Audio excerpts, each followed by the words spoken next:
Ekadanta channel వారిని ఈ సందర్భంగా అభినందిస్తూ మరి సంస్కృత భాష కోసం వారు చేస్తున్నటువంటి అహర్నిశలు వారి శ్రమను మరొకసారి అభినందిస్తూ మరి ఈ సందర్భంగా సంస్కృత భాష కోసము మరి మన సంస్కృత భాష పట్ల మనం చేయవలసిన విషయం కోసము రెండు మాటలు చెబుదామని ప్రయత్నం చేస్తున్నాము.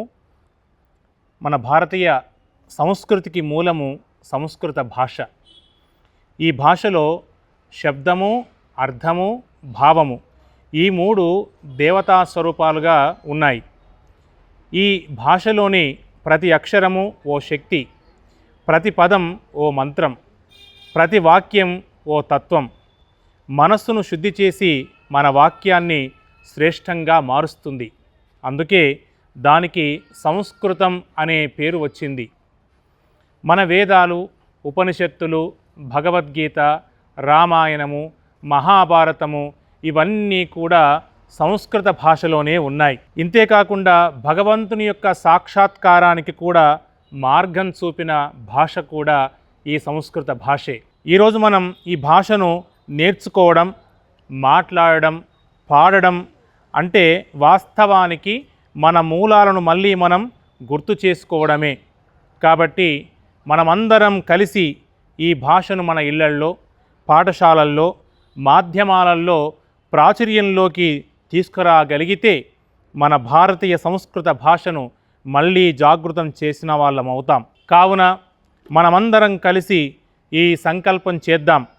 సంస్కృతంలో మాట్లాడుకుందాం, సంస్కృతం నేర్చుకుందాం, సంస్కృతాన్ని జీవన విధానంగా మార్చుకుందాం. ఏకదంత ఛానల్ వారు చేస్తున్న ఈ కృషికి మనందరం కలిసి అభినందిద్దాం, ఆదరిద్దాం, వారికి సహకరిద్దాం అని తెలియజేస్తున్నాం. సంస్కృత భాష మీద పట్టు లేకపోవడం వల్ల మా గురువుల గారి దగ్గర ఈ యొక్క సంస్కృత భాషను అభ్యసించి మరి మనకు షోడశ సంస్కారాలలో ఒకటైనటువంటి వివాహ సంస్కారం అనే పుస్తకాన్ని కూడా మా గురువుల గారి దగ్గర సంస్కృత భాష నేర్చుకొని ప్రతి పదానికి కూడా అర్థాన్ని రాసి తాత్పర్యాన్ని రాసి మన యావత్ తెలంగాణ రాష్ట్రంలో అందరికీ కూడా ఈ పుస్తకాన్ని అందించడం జరిగింది.